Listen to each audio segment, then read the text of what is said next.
Knowledge, the new tool for establishing social status. The poor spend to impress, while the rich invest in knowledge. In social interactions, one critical factor stands out. We need to prove our competence in the shortest time possible. This allows us to take the lead in conversations while sending a subtle message to others that they shouldn't underestimate us. Let's start by examining two scenarios and sharing your thoughts. Scenario 1. You're negotiating a partnership with a young, attractive woman who's wearing heavy makeup. It's your first meeting and you don't know much about her. As she sits across from you, her first action is to place a Louis Vuitton bag with a prominent logo on the table. What's your initial reaction? Scenario 2. A similar woman, also negotiating a partnership, and it's also your first meeting. This time, she carries a bag without any noticeable brand logo. When she sits down, she casually pulls a book from her bag, places it on the table, and looks at you calmly. The book appears profound, covering topics like cognition or sociology. I conducted a survey, and based on people's reactions, it's clear no one was impressed by the first woman with the Louis Vuitton bag. Most felt she was ordinary, with nothing particularly standout about her. In contrast, the second woman sparked more intrigue, creating a desire to engage and learn more about her. In any era, those in the upper class have always crafted a certain image to maintain their social status. They don't easily relinquish their position, nor do they want others to join their ranks effortlessly. This is a fundamental principle of social interaction. During interactions, those with higher status often take the lead and tend to influence those of lower status, gaining greater advantages in negotiations. That's why, in social settings, it's crucial to project a high-class image from the very beginning. In the past, luxury goods were the best tool for the upper class to assert their status, as most people couldn't afford them. Brands like Louis Vuitton, Chanel, and Hermes became the standard for the elite, symbolizing a person's extravagance. For example, someone wearing a watch worth tens of thousands of dollars isn't doing so to tell time. They're showcasing their taste and status, creating a divide between themselves and the masses. However, with today's societal developments, branded items have lost their value as a marker of status. On one hand, most people can now afford them. Even working-class individuals can save up to buy them. On the other hand, luxury goods are more accessible through e-commerce, imports, and proxy purchasing services. Owning luxury items is no longer something to boast about. Moreover, the rise of the internet has led to a flood of counterfeit goods. The internet has also made it easier for people to spend large sums on luxury items. As a result, branded goods are everywhere, and people have become desensitized to them. It's evident that, today, there aren't many material things left worth flaunting. Bags, perfumes, designer clothes, flights, yachts, vacations, luxury cars. All these things are now within reach for many. That's why you see fewer luxury cars on the streets. In the past, people used luxury cars to assert their status, but as more people took out loans to buy them, those who could truly afford luxury cars stopped driving them. Interestingly, as branded goods and luxury cars became mainstream, a more modern method of social stratification emerged: knowledge. This concept was introduced by French sociologist Pierre Bourdieu in his work The Forms of Capital. Knowledge is the new tool the elite use to block those from lower classes from chasing a lavish lifestyle. Before we dive deeper, don't forget to follow the channel for more insights about money and to help you achieve financial freedom quickly. Think Billionaires channel welcomes you all. I often joke that the first half of the economy addresses material needs, while the second half tackles emotional ones. Once a segment of society has satisfied its material needs, their top priority shifts to emotional fulfillment. We're entering a society where knowledge is more valuable than a designer bag. Those who have moved beyond material needs are now exploring life, philosophy, and social issues.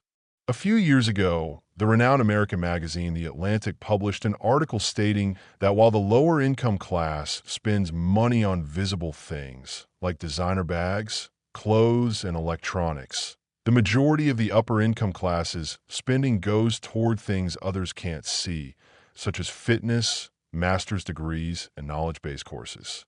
The article concluded that in this materialistic era, what determines a person's wealth isn't just their ability to earn money, but how they spend it. Someone once said, "How a person spends their money partly determines the status they'll achieve in the future." The harshest truth of society is this: the poor spend foolishly to impress, draining their wallets to satisfy their vanity, while the rich choose to invest in enriching themselves. Spending to impress is an irrational act of indulgence to affirm one's status. In life, the less money people have, the more they care about appearances, often falling into the trap of spending for vanity without realizing it. A woman shared her experience. Right after graduating college, without a job, her life was quite tough. To prepare for an interview, she went to a mall to buy some makeup. The products, displayed in luxurious packaging, tempted her, but when she saw the price, she hesitated. At that moment, the salesperson said, "Ma'am, this is a premium brand, so the price is quite high." There was a hint of mockery in her tone, which made the woman feel humiliated. Thinking the salesperson was implying she couldn't afford it, she immediately pulled out her card and spent $1,000. But when she received the receipt, she began to regret it. The amount was nearly her entire monthly living budget. Though she preserved her pride, she had to live frugally for the next 2 months, struggling to make ends meet. Economist Thorstein Veblen introduced the concept of conspicuous consumption. He argued that many people, regardless of their circumstances, spend extravagantly to fulfill their desire to show off, seeking admiration and envy from others to stand out. But conspicuous consumption ultimately turns them into money pits, making them poorer over time. Despite modest salaries, some are overly generous. A young man, every time he received his paycheck, would treat his friends to dinner and then head to karaoke all night. To others, half his monthly salary disappeared in these outings. Not only that, he dressed head to toe in designer brands. Once I saw him holding the latest iPhone 16 and asked, "Didn't you just upgrade your phone recently?" He proudly replied, "That phone was outdated. Apple just released a new model. Everyone's upgrading. I'd feel embarrassed not keeping up. Plus, I'm paying in installments. It's not much each time." In the end, driven by vanity, he spent recklessly and ended up thousands of dollars in debt. An article in a magazine once wrote, "When someone focuses too much on appearances, their life becomes weighed down. Pride may be limitless, but human wealth is finite. When you use limited funds to chase an empty sense of pride, the money you worked hard for gets drained by envy and vanity. Over time, your finances erode, trapping you in poverty with no way out." The English novelist Charles Dickens once shared his perspective on spending. Coming from a technical background, he initially had little knowledge of literature and philosophy. So, a few years ago, he spent a significant amount to enroll in a history course at a prestigious business school.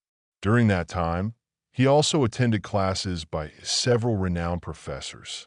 The substantial sum he invested opened his eyes and expanded his cultural knowledge. Later, he enrolled in an international public policy research institute to study fund management. Over 2 years, including tuition, he spent nearly $30,000.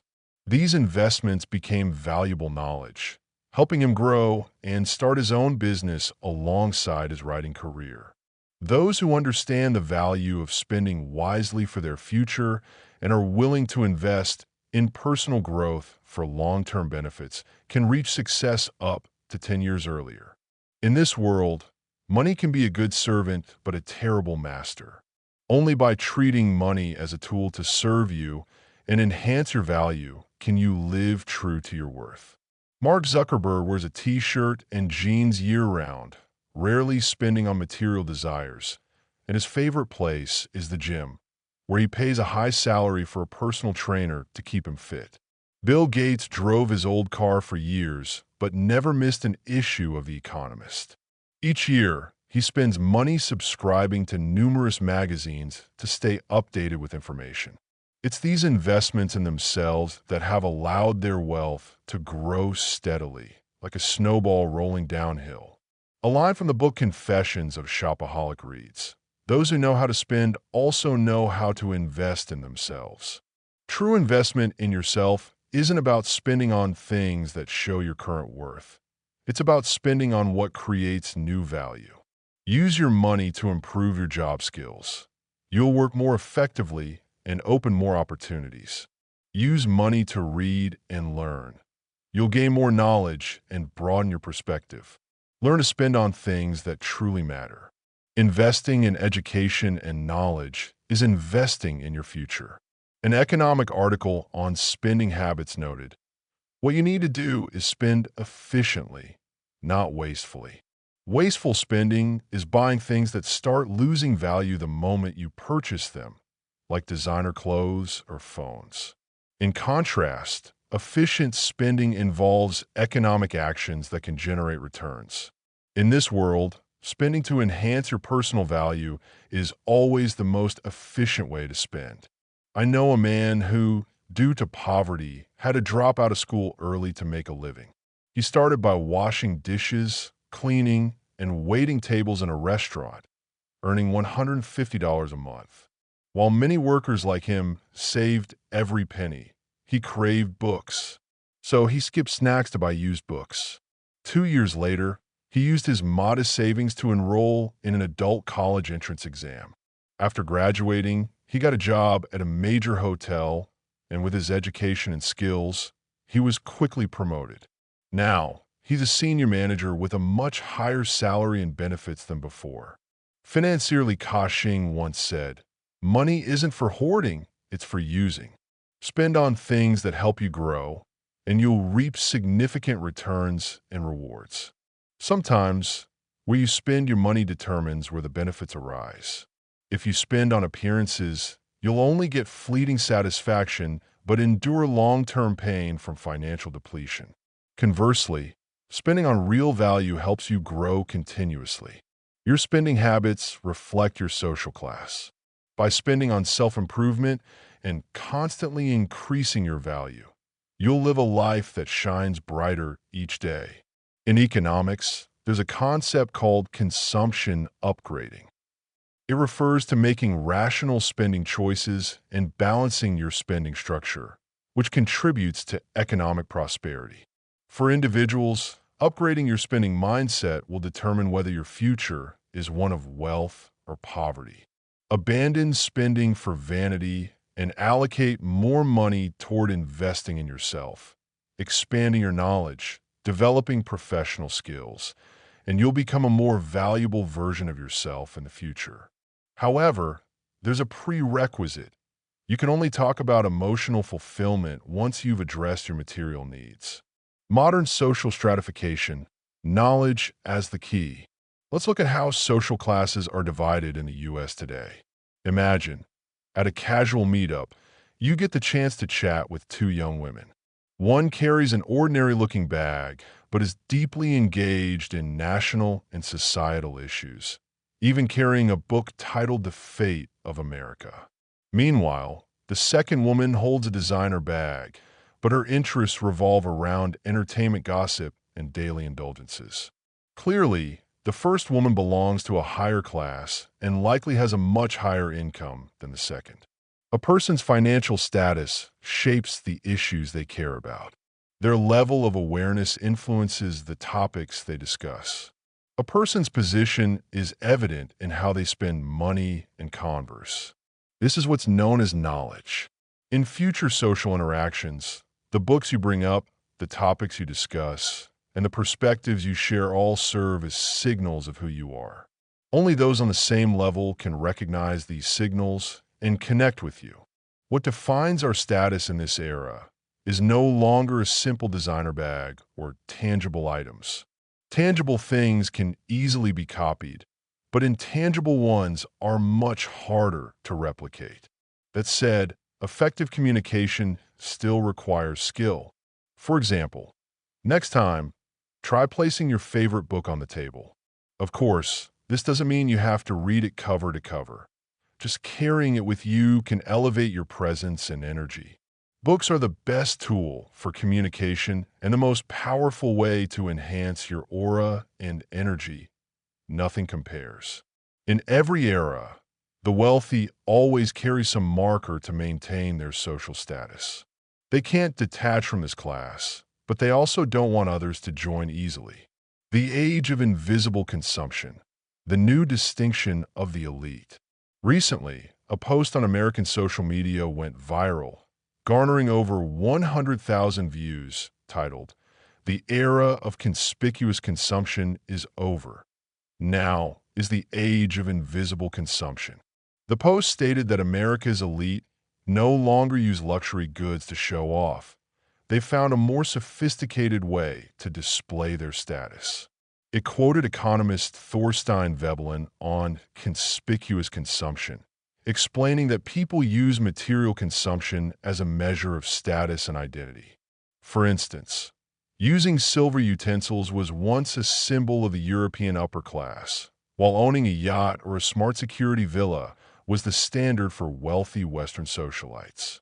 Today, a Hermes Birkin bag made of exotic leather for women or a Mercedes S-Class for men is seen as a symbol of affluence.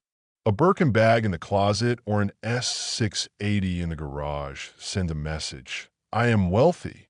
These items fall under Veblen's concept of conspicuous consumption.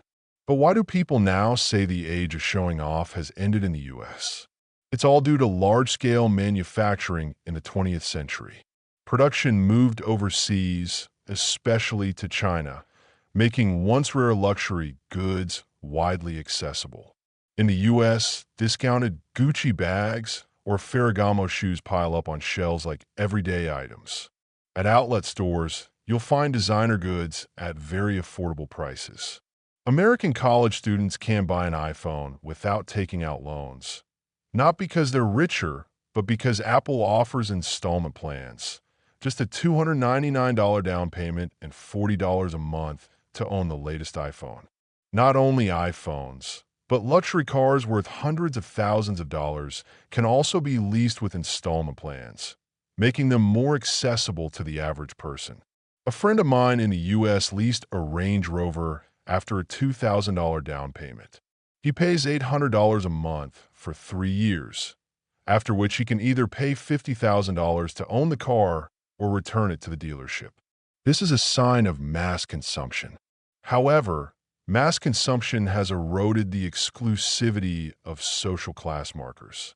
When both the middle and upper classes can buy designer bags, luxury cars, travel to Europe, or yacht in the Bahamas, everyone starts to look the same.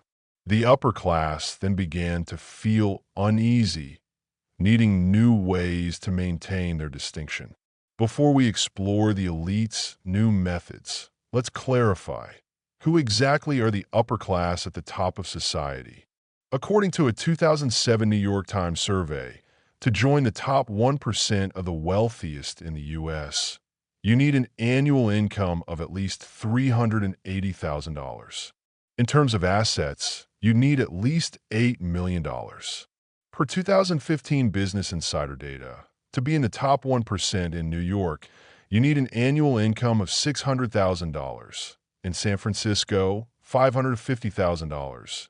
And in Boston, $520,000. Most of these individuals are doctors, lawyers, corporate executives, and hedge fund managers. From 2007 to 2017, this group's spending habits shifted dramatically.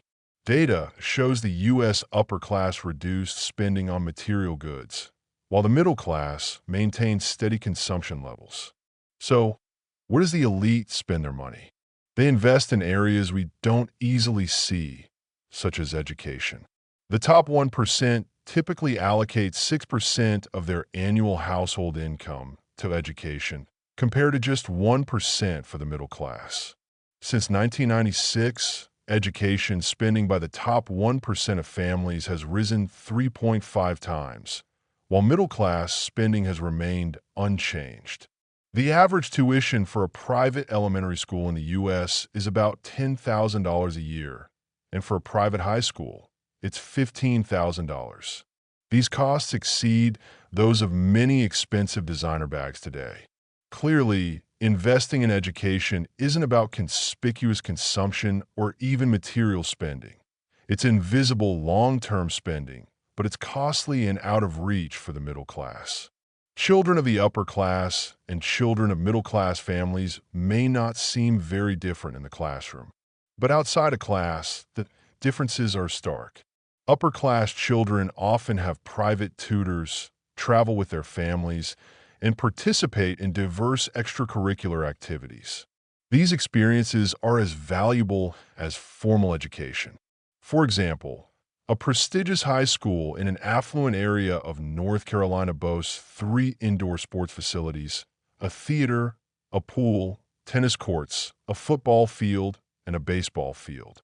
At schools like these, it's common to see high school students with impressive physiques and appearances, thanks to early training and quality education. The elite education system in the U.S., such as at Harvard and Yale, evaluates applicants based on their family background and childhood experiences. The advantages of a strong early education become evident here. The difference between the rich and the elite isn't about who has a bigger house, a nicer car, or more assets. It's about education. Many prominent American families have children graduating from top universities, and some even establish family education funds to preserve this tradition across generations. A prominent entrepreneur once shared that all 4 of his children were raised with strict discipline, making them very mature. Speaking of his youngest daughter, he said, "I only say this. When you grow up, you'll understand. I don't have the physical time for you now, but later in life, when you look back, you'll see 3 things I've done for you, things many others couldn't achieve.